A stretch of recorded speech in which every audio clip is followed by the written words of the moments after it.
What made you realize your family was never going to change? The text from my mom hit my phone at 3:17 a.m. on a Tuesday. Emergency. Need $2,500 by morning. Tyler's in trouble again. I should have turned over and gone back to sleep.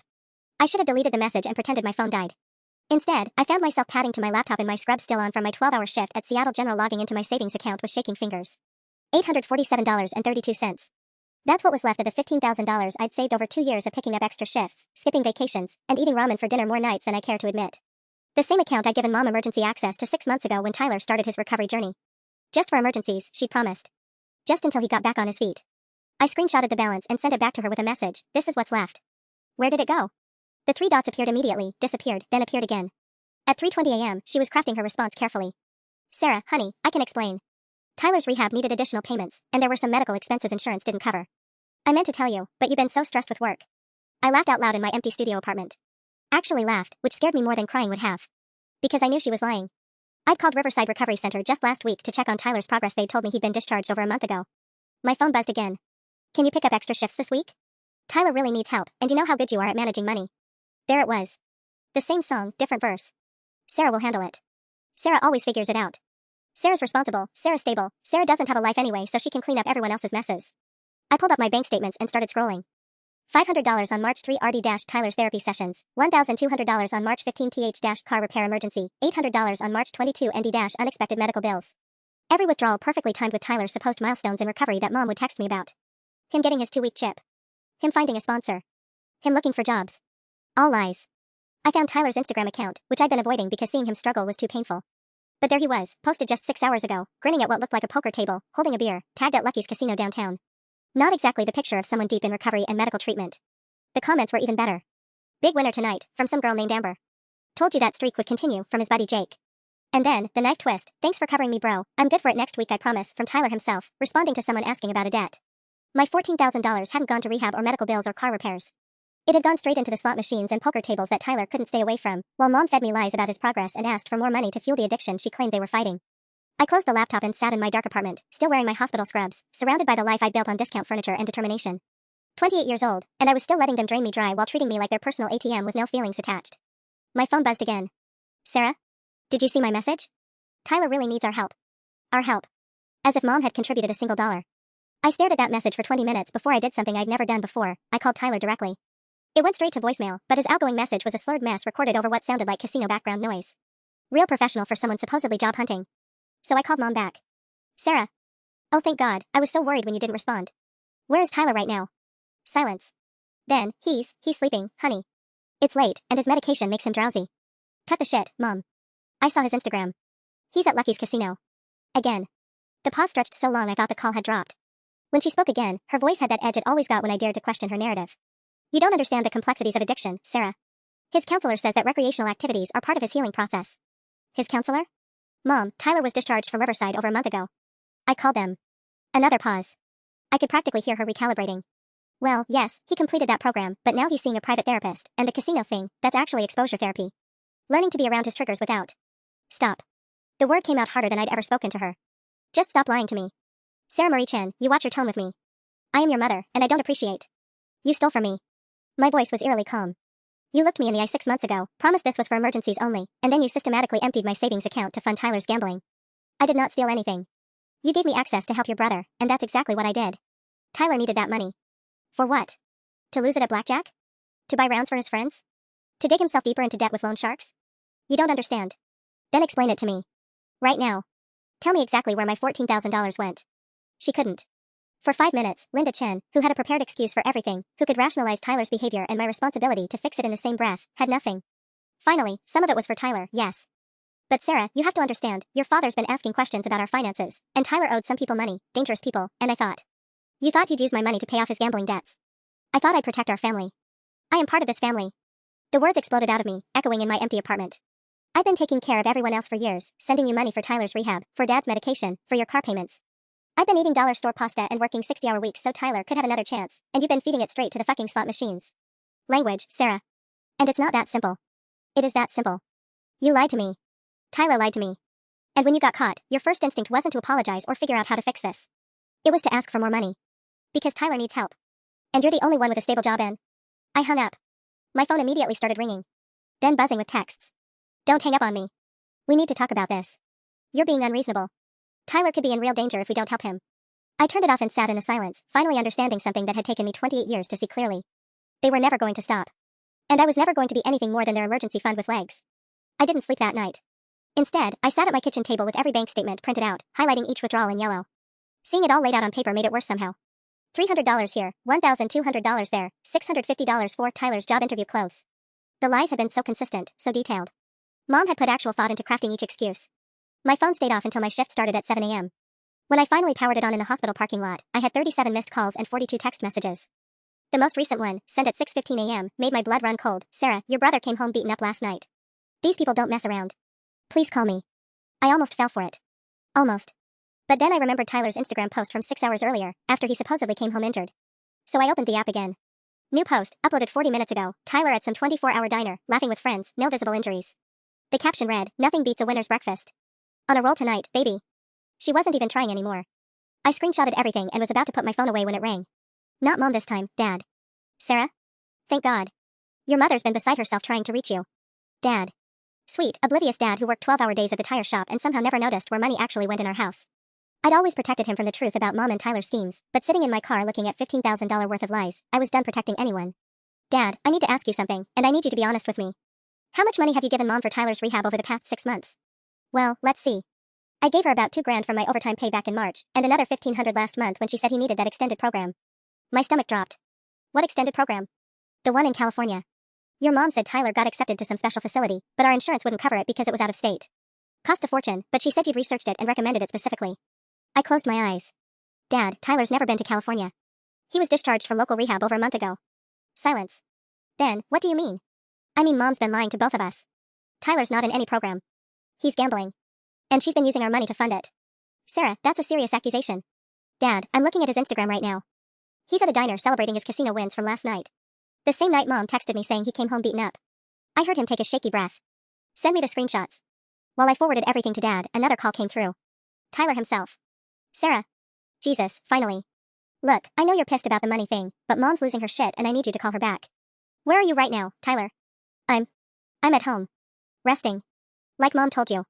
Try again. I can hear slot machines in the background. A pause, then Tyler's laugh, the same one he'd used since we were kids when he got caught stealing my Halloween candy. Okay, fine, I'm at the casino. But Sarah, you don't understand the pressure I'm under. The pressure? Tyler, you've stolen $15,000 from me. I didn't steal shit. Mom has access to your account, that's not stealing. And it's not like you were using that money for anything important anyway. That hit me like a physical blow. Not using it for anything important? Come on, Sarah. You don't have kids, you don't have a mortgage, you don't even have a boyfriend anymore since Marcus finally got tired of waiting for you to make time for him. That money was just sitting there. I had forgotten I'd told Mom about Marcus breaking up with me 3 months ago. Apparently Tyler's gambling updates were a family discussion topic, but my relationship ending was just ammunition for later. That money was my emergency fund, Tyler. My security. Your security? You've got a guaranteed job, health insurance, a steady paycheck. You don't know what real problems look like. In the background, I heard someone calling Tyler's name, heard him respond, yeah, I'm coming back to the table. Sarah, look, just smooth things over with Mom, okay? And maybe ask her work about picking up some extra shifts this weekend. I'm actually up tonight, so if I can just get a little more capital. He hung up on me. My brother, who just admitted to spending my life savings on gambling, hung up on me because I was interfering with his next bet.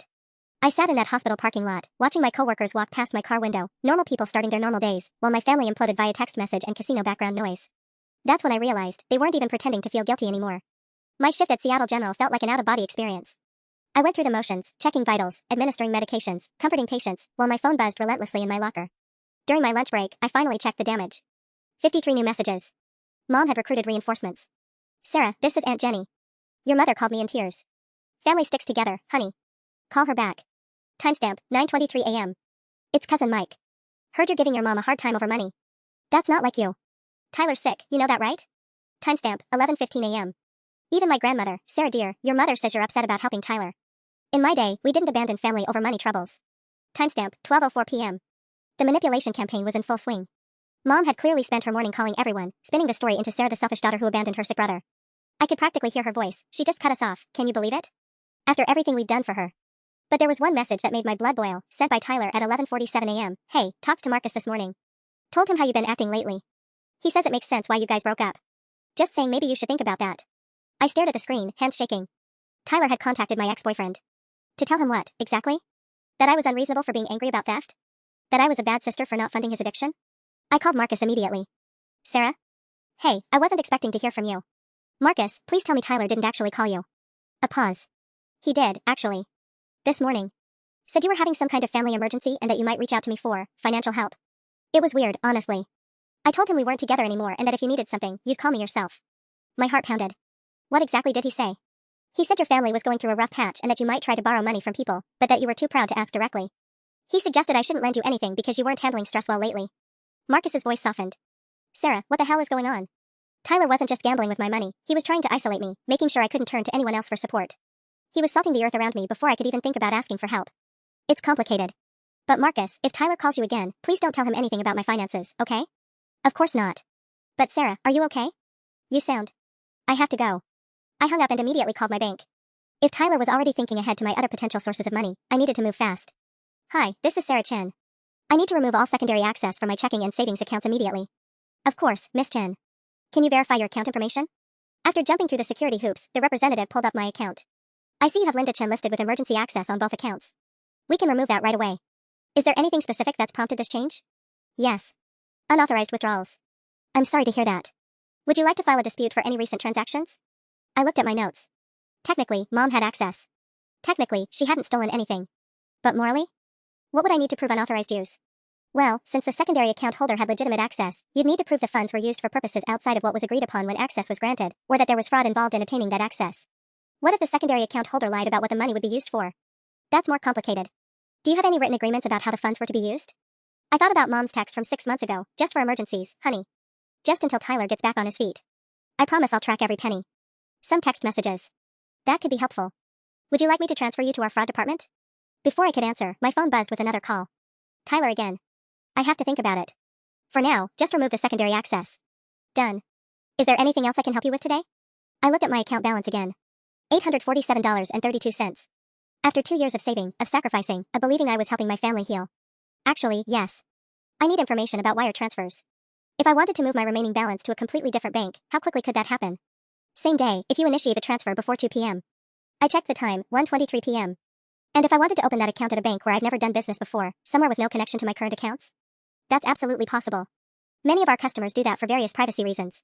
Privacy reasons. Like keeping your gambling addict brother and manipulative mother from tracking down your last $847. Thank you. I'll call back. Tyler was calling again. This time, I answered. Sarah, what the fuck did you do? Mom just tried to transfer money for groceries and the bank said she doesn't have access anymore. Groceries? Tyler, it's 1:30 p.m. on a Wednesday. You're at the casino. That's not the point. You can't just cut us off without warning. Watch me. Sarah, you're making a huge mistake. We're family. This is what families do, they help each other. I thought about Marcus's call, about Tyler already working to isolate me from potential support. You're right, Tyler. This is what families do. But you and Mom aren't treating me like family. You're treating me like a bank. Don't be dramatic. I'm hanging up now. Lose my number. Sarah, wait. I ended the call and immediately blocked his number. Then Mom's. Then I opened a new browser window and searched for banks in different states entirely. If they wanted to play games, I was about to change the rules completely. The bank manager at First National looked like someone's kind grandmother, which made the conversation feel surreal. Here I was, explaining to this sweet woman with reading glasses and a cardigan why I needed to open accounts that my family couldn't trace. So you'll want both checking and savings with no paper statements, no family member contact information, and mobile banking only? Margaret, her nameplate read Margaret, confirmed as she typed. Exactly. And I need the wire transfer from my current bank completed today. Of course, dear. We see this more often than you'd think. Fresh starts are important.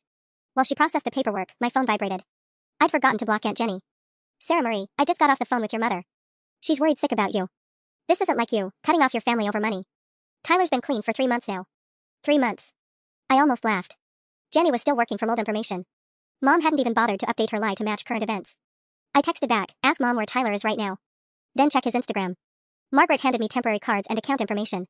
Your wire transfer should complete within the hour. Is there anything else I can help you with today? Actually, yes. If someone calls asking about my accounts here, family members, specifically, what information do you give out? None whatsoever. Bank privacy laws protect all customer information. Even if someone claims to be your mother or spouse, we can't confirm you're a customer here without your written authorization. For the first time in weeks, I felt like I could breathe properly. Walking back to my car, Jenny called. Sarah. I looked at Tyler's Instagram like you said. I waited. The posts, they don't match what your mother told me. He's clearly not in any treatment program. How much money have you given her for Tyler's recovery, Jenny? Silence. Then, quietly, about $800 over the past few months. She said you were coordinating his care and that insurance wasn't covering everything. I never coordinated anything. And Jenny? Check your bank statements. Look at the dates when you gave her money, then look at Tyler's Instagram posts from those same days. Oh my god. Yeah. Sarah, I had no idea. When your mom called this morning, she made it sound like you just suddenly decided to stop helping, like you were being selfish. She's been running the same con on all of us. Using my name to make it sound legitimate. What are you going to do? I looked at my phone, at the 17 missed calls from mom, at the increasingly desperate text messages. The most recent one was a masterpiece. Sarah, Tyler's missing. He never came home last night. I'm scared something terrible has happened. Please call me back. Except Tyler had posted a selfie from Denny's 20 minutes ago with the caption Winner's Breakfast Round 2. I'm going to disappear, I told Jenny. What do you mean disappear? I mean I'm done being their ATM and their scapegoat. I'm done having my name used to scam money from relatives. I'm done pretending that if I just love them hard enough, they'll suddenly start treating me like a person instead of a resource. But Sarah, they're family. No, Jenny. Family doesn't steal from you and then recruit other relatives to guilt you about it. Family doesn't try to isolate you from your ex-boyfriend. Family doesn't lie about medical emergencies while spending your savings at poker tables. My phone buzzed with a text from an unknown number. This is Tyler using mom's friend Carol's phone since she blocked us. Real mature, Sarah. Dad says you've been filling his head with lies about mom. He wants to talk. Of course they'd found a workaround already. I screenshotted the message and sent it to Jenny. See? They're not even pretending to respect boundaries. I'm so sorry, Sarah. I feel terrible for calling you this morning without knowing the whole story. It's not your fault. Mom's had years to perfect this routine. Back in my car, I made a decision that would have terrified me 6 months ago. I opened my laptop and began researching nursing jobs in other states. Faraway states. Oregon looked promising. The job listing at Portland General Hospital seemed almost too good to be true. $78,000 starting salary, full benefits, and a $5,000 relocation bonus for experienced nurses. I read it 3 times before clicking apply, my heart hammering as I uploaded my resume and certifications. While I waited for the application to submit, my phone rang. Dad again. Sarah, we need to talk. Your mother showed me some concerning text messages you sent her. Dad, please tell me you didn't give her more money today. That's not. Sarah, Linda says you've been making accusations about Tyler that just aren't true. She showed me photos from his therapy sessions. I closed my eyes. What photos? Pictures of Tyler at some kind of group meeting. Clean cut, taking notes. She says he's been going 3 times a week. Dad, can you text me those photos? I suppose, but Sarah, why would your mother lie about something like this? The photos came through 30 seconds later. Tyler sitting in a circle of chairs, looking attentive and sober, wearing clothes I'd never seen before. The timestamp showed they were taken yesterday. I reverse searched the first image on Google. It took less than 10 seconds to find the match, a stock photo from Riverside Recovery Center's website, titled Group Therapy Session. The same photo they'd used in their brochure 6 months ago when Tyler actually was in treatment. My mother had literally downloaded stock photos and sent them to my father as proof that Tyler was in therapy. Dad, I just sent you a link. Look at it. I heard him clicking around on his phone. The silence stretched for almost a full minute. This is the same photo your mother sent me. It's a stock image from a rehab center's website. Mom downloaded it and sent it to you as proof Tyler's in treatment. Dad, she's been photoshopping lies for months. I don't understand. Why would she? Because you would have stopped giving her money if you knew the truth. Just like I did. Sarah, your mother wouldn't. We've been married 34 years. His voice was breaking, and I almost felt guilty. Almost. But then my phone buzzed with yet another message from an unknown number. This is Mom. Carol let me borrow her phone. Your father is very upset and confused. You're tearing this family apart with your lies. I screenshotted it and sent it to Dad immediately. She's texting me right now claiming you're upset with me, while she's on the phone with you learning that I'm telling the truth. Even now, she's trying to manipulate both of us. Jesus Christ. Dad never swore. In 28 years, I'd heard him say damn maybe twice. Sarah, how much money did you give her? $15,000 over 6 months. And me? I gave her close to $4,000. Dad, have you talked to Jenny? Or Mike? Or any of the other family members who've been calling me today? No, why? Because Mom's been telling them that I was coordinating Tyler's treatment. She's been collecting money from everyone, using my name to make it sound official. I heard him take a shaky breath. How much do you think she's collected total? I have no idea. But Dad, Tyler came home beaten up last night, remember? Mom texted me about dangerous people he owed money to? Yes, she was terrified. Check Tyler's Instagram. He was posting from a casino at the exact time she claimed he was home injured. Another long pause while Dad navigated to Tyler's social media. Son of a bitch. The second time I'd ever heard him swear. He's celebrating winning streaks. From last night. She's been lying to both of us about everything. And when I confronted her, she didn't apologize or try to make it right. She asked for more money. Sarah, I am so sorry. I had no idea. Dad, I need you to understand something. I'm not just upset about the money. I'm upset that when I told Mom I knew the truth, she immediately started a campaign to turn the entire family against me. She called Jenny, Mike, Grandma, everyone, and painted me as the villain. She told me you'd been acting erratic lately. That you'd broken up with Marcus because you couldn't handle stress. Tyler called Marcus this morning to make sure he wouldn't lend me money if I asked. They're not just stealing from me, Dad. They're actively trying to isolate me. The line went quiet for so long I thought he'd hung up. Finally, what do you need from me, Sarah? The question caught me off guard. For the first time in years, someone was asking what I needed instead of telling me what I should give. I need you to stop giving Mom money for Tyler. And I need you to not tell her where I am. Where are you going? I looked at my laptop screen, where Portland General Hospital's website was still open. Away. The job interview with Portland General Hospital happened faster than I expected. Within 2 hours of submitting my application, I had a video call scheduled for the next morning. Apparently, they were desperate for experienced ICU nurses, and my references from Seattle General opened doors immediately. I was sitting in my car outside a coffee shop at 9 a.m., laptop balanced on my steering wheel, trying to look professional from the shoulders up while wearing yesterday's jeans. The interview went better than I dared hope. Nurse manager Patricia Williams was straightforward and warm, and when I explained I was looking for a fresh start without going into family details, she just nodded knowingly. "We see a lot of nurses relocating for personal reasons," she said. "The important thing is that you're committed to the role. When could you start? How soon do you need me?" "Yesterday, honestly. We're short-staffed, and your ICU experience is exactly what we're looking for. If you can start within 2 weeks, the relocation bonus jumps to $7,000. Combined with my remaining $847, that would be enough to get established somewhere Mom and Tyler could never find me. I can start in 10 days. Perfect. I'll send the formal offer this afternoon." As soon as the call ended, my phone started buzzing. 3 missed calls from unknown numbers, which meant my family was still trying to reach me through other people's phones. But there was also a text from Dad. "Sarah, can you call me when you have a chance? Something happened this morning." I called him back immediately. "Dad? What's wrong?" "Tyler came home about an hour ago. Sarah, he looks terrible. Really terrible. And he's demanding to know where you moved your money." "What do you mean demanding?" "I mean he started screaming when Linda couldn't access your account. He put his fist through the kitchen wall, Sarah. He's never been violent before." My stomach dropped. "Dad, get out of the house. Now. He's calmed down. He's sleeping it off. Dad, listen to me. Tyler's been gambling for months. If he's getting violent about money, it means he's in deeper than we thought. You need to leave. I can't just abandon my own home. You can't help Tyler by staying there, and you can't trust Mom to tell you the truth about how bad this has gotten." I heard voices in the background, then Dad's muffled voice as he covered the phone. When he came back, he sounded shaken. "Sarah, your mother wants to talk to you." "No. Dad, don't put her on. She says Tyler's talking about driving to Seattle to find you." Ice flooded my veins. "What did you tell her?" "Nothing. I said I didn't know where you were." "Does she know you've been talking to me?" Maybe. She might have heard me on the phone." Mom's voice suddenly came through the speaker. She'd taken the phone from Dad. "Sarah Marie, you get home right now. Your brother is sick, and this is all your fault. You've turned your father against me, you've poisoned the whole family with your lies, and now Tyler's talking about doing something desperate. Mom, if Tyler's threatening to hurt himself, call 911. Don't call me. He's not threatening to hurt himself, you selfish bitch. He's talking about going to find you and getting what he's owed." The words hit me like a physical blow. My own mother had just called me a selfish bitch and implied that Tyler was planning to track me down for money. "Stay away from me. All of you. You can't just disappear, Sarah. We know where you work." That was a threat. An actual threat. I hung up and immediately called Seattle General's HR department. "Hi, this is Sarah Chen in ICU. I need to speak to someone about a family emergency that might affect my workplace safety." The HR representative, Janet, listened with professional concern as I explained the situation. I kept it clinical: family member with gambling addiction, threats made regarding my location, concerns about workplace safety. "We can absolutely flag your employee record for security," Janet assured me. "No personal information will be given out to anyone calling, regardless of claimed relationship." "And Sarah? If someone shows up here looking for you, security will handle it immediately." "Thank you. There's one more thing: I'm relocating for personal safety reasons. I'll need to submit my 2 weeks notice today." "Of course. Given the circumstances, if you need to leave earlier than 2 weeks, we can work with you." I hung up feeling marginally safer, but my relief was short-lived. My phone buzzed with a text from Jenny. "Sarah, your mom called me crying. She says Tyler emptied her purse and took her car keys. She thinks he's driving to Seattle to find you."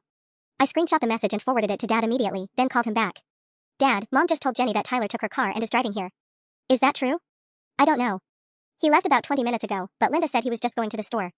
"Dad, why would he need Mom's car to go to the store? Where's his car?" He said it was in the shop." "Dad, Tyler's car isn't in the shop. If he took Mom's car, it's either because it got repossessed or because he doesn't want to be tracked in his own vehicle." The silence stretched long enough that I could hear Mom's voice in the background, high and agitated. "Sarah, what should I do?" "Call the police. Report the car stolen." "I can't report my own son." "Dad, if Tyler is driving to Seattle to confront me about money, and Mom is telling people he's owed something, then he's not just going for a conversation. She literally threatened me 20 minutes ago. Your mother wouldn't actually." "Dad, I recorded the call. Do you want me to play it back for you?" I hadn't actually recorded it, but Dad didn't know that. "No, I believe you." "Sarah, I think I've been in denial about how bad this has gotten." My phone buzzed with another unknown number calling. I let it go to voicemail, then played the message on speaker so Dad could hear. "Sarah, this is Tyler. I borrowed Mom's friend Carol's phone since you're being a child about blocking everyone. I'm driving up to Seattle, and we're going to have a conversation about this money situation. I know you're hiding funds somewhere, and I know you got Marcus to lie for you about being broke. See you soon, sister." Dad's sharp intake of breath was audible. He thinks I'm lying about being broke.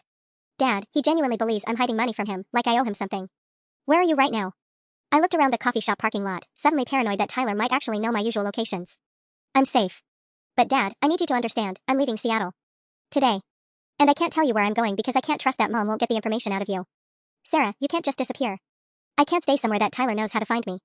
He's not stable, and Mom's encouraging him to think he has a right to my money. A new text popped up from Jenny. Sarah, I just saw Tyler post on Facebook asking if anyone knows where you live in Seattle. He's offering $50 for your address. $50. Tyler was crowdsourcing my location for the cost of a tank of gas. Dad, I have to go. Tyler's posting on social media asking people for my address. Sarah, wait. But I was already hanging up, my hands shaking as I forwarded Jenny's message to Seattle General's security department. Then I did something that 6 months ago would have seemed impossible. I opened my laptop and booked a one-way flight to Portland, departing that evening. The flight to Portland wasn't leaving until 8:47 p.m., which gave me 9 hours to disappear from my entire life in Seattle. I started with my apartment. My landlord, Mrs. Rodriguez, had always liked me. When I explained I had a family emergency requiring immediate relocation, she was surprisingly understanding. Keep the security deposit, Mija. Use it for your fresh start. I'll mail your lease termination papers wherever you end up. I spent the afternoon in a frantic purge, keeping only what could fit in 2 suitcases. Everything else, my discount furniture, my clearance rack clothes, my carefully budgeted life, went into donation bags. It felt weirdly liberating, like shedding skin. At 3:15 p.m., my phone rang. Dad. Sarah, Tyler came back home an hour ago. He says he couldn't find your apartment building. What do you mean he couldn't find it? He drove to Seattle, but he only had your old address from when you lived near the university. He spent 4 hours driving around the wrong neighborhood. I almost laughed. Tyler was so disconnected from my actual life that he was still working from information that was 3 years out of date. But then Dad continued. He's talking about calling your work directly. And Sarah, he's got Mom convinced that you're hiding money in other accounts, that you're lying about only having $800 left. Dad, I showed you my bank statements. I know. But Tyler says you're too smart to keep all your money in one place. He's telling Linda that nurses made too much for you to really be broke. My heart sank. Tyler wasn't going to stop. Even with concrete proof of what he'd stolen, he was convinced I was holding out on him. There's something else, Dad continued. Tyler called Marcus again. What did he say to Marcus? I don't know exactly, but Marcus called me about 20 minutes ago. He sounded concerned. Said Tyler was asking about your savings habits, whether you'd ever mentioned other bank accounts or investments. Marcus told him to lose his number. Tyler was systematically working through my life, trying to find money that didn't exist. The thought of him contacting my ex-boyfriend again, my coworkers, anyone who might theoretically know about my finances, made my skin crawl. Dad, Marcus called you directly? How did he get your number? From the phone book, I think. Sarah, he asked if you were safe. He said Tyler seemed obsessed. My phone buzzed with a text from an unknown number. This is Marcus. Tyler called me 3 times today asking about your money. This isn't normal behavior. Are you okay? Should I be worried about him showing up at my place? I forwarded the screenshot to Dad immediately. Do you see what's happening? Tyler's not just looking for me anymore. He's harassing anyone who's ever been connected to my finances. And Dad, if he's willing to drive 4 hours to Seattle on a wild goose chase, what's he going to do when he figures out I actually left the state? Left the state? Sarah, where are you? I looked around the airport terminal, where I'd been hiding since 4 p.m. with my 2 suitcases and laptop bag. I can't tell you that. And Dad, you need to seriously consider whether it's safe for you to stay in that house. Tyler's getting more desperate, and Mom's feeding his delusions instead of getting him help. Your mother's scared too, Sarah. She keeps saying this is all her fault for giving you account access, that she should have handled Tyler's recovery differently. Dad, stop. She's not taking responsibility. She's managing her image. There's a difference. Before he could respond, my boarding group was called. I have to go. Dad, please consider staying somewhere else tonight. And whatever you do, don't tell Mom we talked. Sarah. But I was already walking toward the gate, leaving my phone on airplane mode and my family 300 miles behind me. Portland felt like stepping into someone else's life. The Airbnb I booked was a tiny studio in the Pearl District, clean and anonymous, paid for with my new credit card that had no connection to my old accounts. For the first time in months, I woke up without immediately checking my phone for financial emergencies or family crises. That piece lasted exactly 6 hours. Tuesday morning, while I was reviewing paperwork for my new job at Portland General, my phone exploded with notifications. Not calls this time, Facebook messages, Instagram DMs, even a LinkedIn contact request. Tyler had escalated from asking friends for my address to creating a full social media campaign. The Facebook post made my blood run cold. Hey everyone, my sister Sarah Chin moved suddenly for a new nursing job and forgot to give us her new contact info. She's not responding to calls, probably just busy with work. But we have some important family documents to send her. If anyone knows nurses working in Washington state hospitals, can you share this post? We just want to make sure she gets Dad's updated insurance paperwork. Thanks. It was brilliant, actually. Tyler had crafted a message that sounded completely reasonable, concerned family trying to reach their responsible sister about important documents. He'd even tagged it with nursing groups and medical professional networks. The post already had 37 shares and dozens of comments from well-meaning people offering to help spread the word. But I noticed 3 critical details that revealed Tyler's real intent. First, he'd specifically mentioned Washington state, meaning he was still assuming I was in Seattle. Second, he'd included my full name and profession, giving strangers enough information to track me down through professional licensing boards. And third, buried in the comments, he was asking people to message him directly with any leads, not to contact me themselves. Jenny had found the post and screenshotted it to me with a message. Sarah, this is getting scary. Tyler's not just asking family anymore, he's got strangers looking for you. I was scrolling through the comments when my phone rang. An unknown Oregon number. Sarah? This is Patricia Williams from Portland General. I hope I'm not calling too early. My new boss. My heart hammered as I wondered if Tyler's social media search had somehow reached her already. Not at all. Is everything okay? Actually, I was calling with good news. We've had a last-minute schedule change, and we can get you started tomorrow if you're ready. The day shift supervisor just gave her notice, so we're even more short-staffed than anticipated. Relief flooded through me. Starting work immediately meant income, structure, and most importantly, a reason to be completely unreachable to my family. That's perfect. I'll be there. Wonderful. Oh, and Sarah?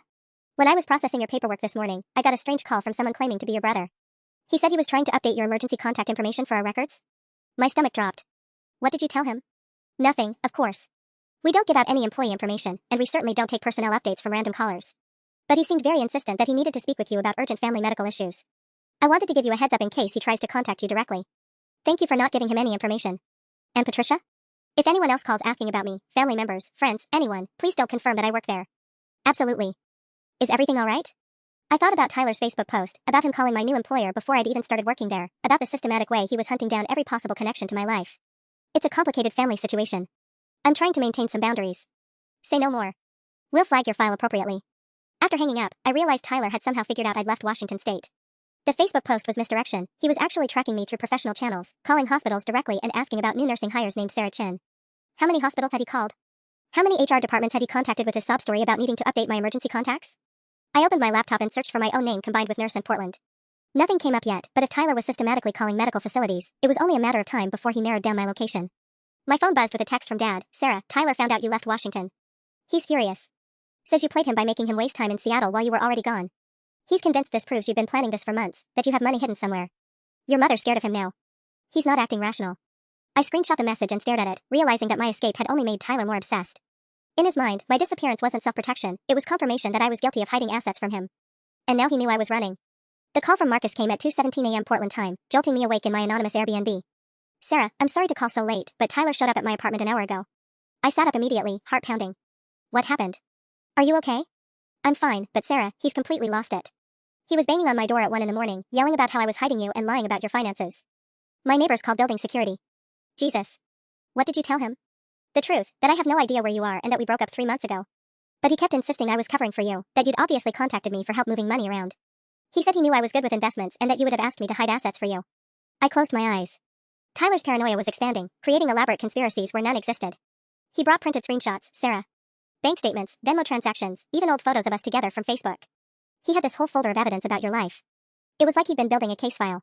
What kind of evidence?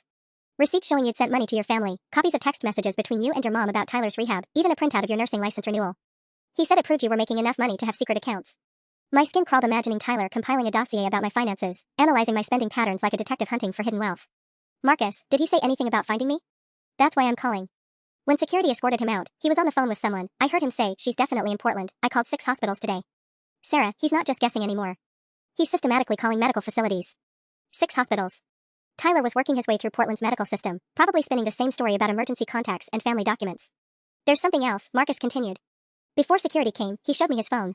He's got location tracking apps, reverse phone lookup services, even some kind of professional background check service. This isn't just desperation anymore, he's treating this like a full-time job. I felt sick. Professional background checks? Yeah, like what employers use. He said he found out about your nursing license transfer to Oregon through some database search. Sarah, he knows exactly what city you're in. My hands were shaking as I processed this information. Tyler wasn't just making emotional phone calls and posting on Facebook. He was using paid services to track my professional licensing, my employment history, probably my credit reports too. Marcus, thank you for warning me. And I'm sorry he involved you in this. Don't apologize. But Sarah, you need to understand, when he was talking about finding you, he wasn't talking about having a conversation. He kept saying you owed him, that you'd stolen money that should have supported his recovery. He genuinely believes you're the reason he's in debt. After hanging up, I sat in the dark studio apartment, realizing that everything had changed. Tyler wasn't just looking for me anymore, he'd found me. And according to Marcus, he was planning to collect what he thought I owed him. At 6 a.m., I called Portland General's security department and requested an escort to and from my car for my first day of work. When they asked why, I told them the truth. My brother was tracking me through professional databases, and I had reason to believe he might show up at the hospital. The security officer, James, was matter-of-fact about it. We see this more than you'd think. Family disputes that cross state lines usually involve money or custody. We'll keep an eye out for anyone asking about you. As I got ready for my first day, my phone buzzed with a text from Dad. Tyler's been gone since yesterday afternoon. He took cash from Linda's emergency jar and said he had business to take care of. Sarah, I think he drove to Portland. Dad's text hit me like ice water. Tyler wasn't coming to Portland, he was already here. I called in sick to Portland General before I'd even completed my first shift. Patricia was understanding when I explained I had a family emergency, but I could hear the concern in her voice. 2 days into hiring me, and I was already proving unreliable. But I couldn't risk Tyler showing up at the hospital. Not when he'd already demonstrated he was willing to track down my employers. I spent Tuesday morning in my studio apartment, curtains drawn, researching everything I could about Tyler's current location. His Instagram had gone quiet since Sunday, which meant he was either being strategic about his digital footprint or he was too focused on hunting me down to post his usual casino updates. At 11:30 a.m., my worst fears were confirmed. Jenny called, her voice tight with worry. Sarah, Tyler's credit card was used at a Portland gas station yesterday evening. And a hotel near the airport last night. How do you know about his credit card? Because he's been using Mom's card for everything lately. She asked me to help her track the charges because she's scared he's going to max it out. Sarah, he spent $300 at some kind of investigation service yesterday afternoon. $300. That wasn't a casual Google search, that was professional level background checking. The kind of service that could give him my current address, my employer information, maybe even my daily routines. What else did the charges show? Gas stations along I-5, the hotel, and something called InfoTrace Professional Services. I looked them up, they do skip tracing and asset location for debt collectors. Asset location. Tyler wasn't just trying to find me anymore. He was trying to map out my entire financial life. My phone buzzed with a text from an unknown local number. Sarah, this is your brother. Stop playing games. I know you're in Portland, and I know you're hiding money. We need to talk. I'll be at Pioneer Courthouse Square at 6 p.m. tonight. Come alone, or I start showing up at places you don't want me to. The threat was clear. Tyler was giving me a choice, meet him on his terms, or he'd escalate to showing up at my workplace, my apartment, anywhere he could cause maximum disruption to my new life. I forwarded the screenshot to Dad immediately and called him. Dad, Tyler just threatened me. He wants to meet tonight, and he's implying he'll cause problems at my job if I don't show up. Sarah, where are you? Are you safe? I'm safe for now, but Dad, Tyler spent $300 on a professional investigation service. He probably knows where I live, where I work, maybe even what I've been doing since I got to Portland. Professional investigation? What does that mean? It means he's not just desperate anymore, he's systematic. These services can pull credit reports, employment records, address histories, even social media activity patterns. Dad, Tyler knows things about my life that I didn't even know were publicly accessible. I heard Dad take a shaky breath. Your mother's been crying all morning. She finally admitted that she gave Tyler permission to use her credit card for finding you, but she thought he was just going to hire a private investigator to make sure you were safe. A private investigator? Dad, Tyler doesn't want to check on my safety. He wants to collect what he thinks I owe him. I know that now. Sarah, Linda also told me something else. Tyler's been in contact with some people from the casino. People he owes money to. They've been calling the house. My stomach dropped. What kind of people? The kind who don't care about payment plans. Tyler told your mother that if he could just get his hands on your hidden accounts, he could pay them off and everything would go back to normal. So that was Tyler's plan. He genuinely believed I had secret money stashed away, and he'd convinced himself that accessing those imaginary funds would solve his gambling debts. He wasn't just looking for me, he was looking for a payday that didn't exist. Dad, I need you to understand something. I don't have any hidden accounts. The money Tyler stole was literally my entire savings. But he's convinced himself that I'm lying, and he's not going to believe the truth even if I show him every bank statement I have. So what are you going to do about tonight? I looked at Tyler's message again, at his demand that I meet him alone at 6 p.m. Every instinct told me not to go, but I also knew that avoiding him would only escalate his behavior. And if he really did have my current address, hiding was no longer an option. I'm going to meet him. But not alone, and not on his terms. I called the Portland Police non-emergency line and explained the situation to Officer Martinez. A family member had tracked me across state lines, was making veiled threats, and wanted to meet in a public place to discuss money he believed I owed him. We can't arrest someone for asking to meet you, Martinez explained, but we can have an officer in the area.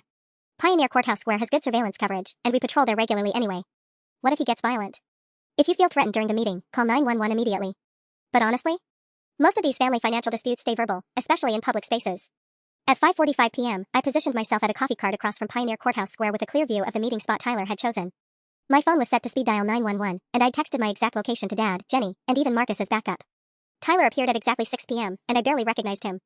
He'd lost at least 20 pounds since I'd last seen him 6 months ago, his clothes hung loose, and he had the jittery energy of someone who hadn't slept properly in days. He kept checking his phone and scanning the crowd, probably wondering why I was late. At 6:15, he called me. Sarah, where the hell are you? I'm watching you from across the square. And Tyler? There are 2 police officers at the food truck behind you. He spun around, spotted the cops, then turned back to scan the crowd for me. When his eyes found mine across the plaza, his expression shifted from frustration to something that looked almost relieved. Just come over here. We need to talk. We can talk right now, over the phone, with witnesses around. Sarah, I drove 8 hours to get here. The least you can do is have an actual conversation with me. I stayed put but kept talking. Fine. Talk. Tell me what was so urgent that you had to hire a professional investigation service to track me down. You know what this is about. I need you to transfer the money back. What money, Tyler? You already took every penny I had saved. Cut the shit, Sarah. I know you moved everything to different accounts before you gave Mom access. I saw the InfoTrace report. You've got a credit profile that shows way more activity than someone who's actually broke. My heart sank. Tyler had paid for a comprehensive background check that probably showed every bank account I'd ever opened, every credit inquiry, every financial transaction that left a paper trail. But what he was seeing wasn't hidden wealth, it was the normal financial footprint of an adult with good credit. Tyler, those reports show credit inquiries and account histories. They don't show current balances. Then prove it. Log into your accounts right now and show me. From across the square, I could see him getting more agitated. He was pacing now, gesturing at his phone, drawing attention from other people in the area. I'm not giving you access to my financial information. You already stole $15,000 from me. I didn't steal anything. That money was supposed to help me get clean, and you bailed on our family the second things got difficult. Tyler, you weren't getting clean. You were gambling. With my money. Because I was trying to win enough to pay everyone back. Sarah, I had a system, I was on a winning streak, and then you cut off my capital right when I was about to break even. The delusion was staggering. Tyler genuinely believed that gambling with my savings had been a recovery strategy, and that I'd sabotaged his chances of success by refusing to fund his addiction further. Tyler, gambling addiction doesn't work that way. You can't bet your way out of debt. Says who? You don't know anything about gambling. You've never taken a real risk in your entire life. One of the police officers was walking in Tyler's direction now, probably responding to his increasingly loud voice and erratic movements. Tyler, there's a cop heading toward you. You need to calm down. I'm not doing anything wrong. I'm just trying to talk to my sister about money she owes me. That phrase, money she owes me, crystallized everything. In Tyler's mind, my $15,000 hadn't been a gift or even a loan. It had been his money that I'd been selfishly withholding. The police officer reached Tyler before I could respond to his twisted logic about owing him money. I watched from across the square as Officer Chen, the irony of the shared last name wasn't lost on me, approached my brother with the practiced calm of someone used to de-escalating public disturbances. I couldn't hear their conversation, but I could see Tyler's body language shift from agitated to defensive. He kept pointing in my general direction and showing the officer his phone, probably trying to explain why he had a right to demand money from his sister in the middle of downtown Portland. My phone buzzed with a call from Dad. Sarah, where are you? Tyler just posted on Facebook that he found you, and your mother's having a panic attack. I'm safe, Dad. Tyler and I are having a conversation with police supervision. Police? Sarah, what's happening? Before I could answer, my phone buzzed with a text from Tyler, real mature, getting the cops involved. This isn't over. I know where you work now. The threat made my blood run cold. Tyler wasn't just angry about the money anymore, he was furious that I wasn't playing by his rules. And if his investigation service had been thorough, he probably did know about Portland General Hospital. Dad, I have to go. Tyler just threatened to show up at my workplace. I hung up and watched as the police officer handed Tyler what looked like a business card and pointed toward the street. Tyler shoved the card in his pocket, shot one last look in my direction, and stalked away from the square. But instead of leaving downtown, he crossed the street and positioned himself outside a Starbucks with a clear view of where I was standing. He pulled out his phone and made a call, speaking animatedly to whoever answered. My phone rang immediately. Unknown local number. Sarah, I just talked to the cops, and they confirmed you're not in any actual danger because I'm not threatening violence. But they also told me that hiding assets from family members during a crisis can be considered financial abuse. I almost laughed. Tyler, that's not what financial abuse means, and you know it. Whatever. Look, I'm not leaving Portland until we settle this. I've got enough cash for 3 more days at the motel, and I've got nothing but time to figure out where you're staying. Are you threatening to stalk me? I'm telling you that I'm going to keep looking for opportunities to talk until you stop acting like I'm some kind of criminal for asking my sister for help. Through the coffee cart window, I could see Tyler across the street, phone pressed to his ear, staring directly at me. The casual way he positioned himself to maintain visual contact felt predatory. Tyler, the conversation is over. Go home. Can't do that, sister. See, those people I owe money to? They're not as patient as I am. They gave me until Friday to come up with 12 grand, and they know I drove to Portland to collect from family. If I come back empty-handed, they're going to assume I'm lying about having a sister with money. My stomach dropped. Tyler hadn't just come to Portland to confront me, he'd apparently told dangerous people that I was good for his gambling debts. If he went home without money, his creditors might decide to track me down themselves.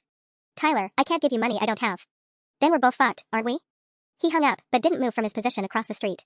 Instead, he pulled out what looked like a small notebook and started writing, glancing up at me periodically like he was taking surveillance notes. I called Officer Martinez back immediately. This is Sarah Chen. I spoke with you earlier about the family member who tracked me to Portland. He just told me he's planning to stay in town for several days to continue trying to locate where I live, and he mentioned owing money to dangerous people who now think I'm responsible for his debts. That changes things, Martinez said grimly. We need to talk in person. The meeting with Officer Martinez lasted 2 hours and changed everything. When I explained Tyler's escalating behavior, his professional investigation services, and most importantly, his admission that he'd told creditors I was responsible for his debts, Martinez's expression grew serious. Ms. Chen, what your brother's doing crosses several legal lines. Using paid services to track someone across state lines for the purpose of financial coercion, making threats about workplace harassment, and especially involving third-party creditors, that's not family drama anymore. That's stalking and harassment. She helped me file a formal police report and apply for a temporary restraining order. More importantly, she connected me with Detective Sarah Kim from the Financial Crimes Unit, who'd seen similar cases involving gambling addiction and family exploitation. The pattern is always the same, Detective Kim explained. The addicted family member convinces themselves that their relatives are hiding money, partly because they can't accept that they've actually stolen everything available. They escalate to professional tracking services, make increasingly desperate threats, and sometimes involve their creditors to add pressure. By Thursday morning, I had legal documentation of Tyler's harassment and a restraining order that prohibited him from contacting me, coming to my workplace, or using third parties to track my location. More importantly, Detective Kim had contacted Tyler directly. The call came from Dad Thursday afternoon. Sarah, Tyler's back home. He's different. Defeated, I guess. What happened? Some detective from Portland called him at his motel yesterday. Told him he was facing potential felony charges for interstate stalking and that his creditors could be prosecuted for harassment if they contacted you. Tyler said the detective made it very clear that continuing to pursue you would land him in prison. I felt a weight lift from my chest. How's he handling that? Not well. He's finally admitting he has a gambling problem, but Sarah, he's also finally admitting there never was any hidden money. He told your mother he'd convinced himself you were lying because facing the truth meant accepting that he'd actually stolen your entire savings. That afternoon, I received an email that Tyler had sent through his lawyer. Apparently Detective Kim had insisted all communication go through legal channels. The message was brief. Sarah, I know I fucked up everything and I know you probably hate me. The lawyer says I can't ask you for money ever again, and honestly, I finally understand why. I stole from you and then tried to make it your fault. Mom's making me go to actual rehab, the kind with locked doors, and maybe that's what I need. I'm sorry I ruined our family. You don't owe me anything and you never did. It wasn't exactly a Hallmark apology, but for Tyler, acknowledging reality was probably the most honest thing he'd said in months. Friday brought the call I'd been waiting for. Mom, crying, not the manipulative tears she'd used to guilt me before, but the broken sobs of someone whose carefully constructed denial had finally collapsed. Sarah, I don't know how to fix this. Tyler's in a locked treatment facility, your father won't speak to me, and I know I destroyed any chance of you ever trusting me again. I spent months lying to you, and I used your love for Tyler to steal from you. I don't know how to live with what I've done. Mom, the question isn't how you live with what you've done. It's what you're going to do differently going forward. What do you mean? I mean Tyler's getting help, but you enabled him for months. Dad's furious because you lied to him too. And I'm 300 miles away with a restraining order because your solution to Tyler's problems was to drain everyone else's bank accounts. The silence stretched long enough that I wondered if she'd hung up. Finally, what would I need to do for you to consider talking to me again someday? Mom, I need you to understand that I may never trust you with money again. I may never feel safe giving you access to any part of my life that you could use to manipulate me. And I definitely need you to stop treating Tyler's addiction as something the rest of us are responsible for managing. 6 months later, I'm still in Portland. The job at Portland General became permanent. I found a real apartment and slowly built a life that belongs entirely to me. Tyler completed his 90-day program and has been clean for 4 months. We exchange brief emails sometimes, but I'll never give him access to my finances again. Mom's in therapy and sends me updates without asking for anything in return, which feels like progress. Dad visits me in Portland occasionally, marveling at how peaceful my life became once I stopped managing everyone else's crises. The strangest part is how normal everything feels now. I have money in my savings account again, money that stays there because no one else knows it exists. I work my shifts, come home to my own space, and make decisions based on what I want instead of what my family needs. Sometimes people ask what finally made me realize my family would never change. It wasn't Tyler stealing or Mom's lying or even the threats and stalking. It was the moment I understood that they'd convinced themselves I owed them my peace, my money, and my future to pay for their problems. Once I stopped paying that debt, everything else became surprisingly simple.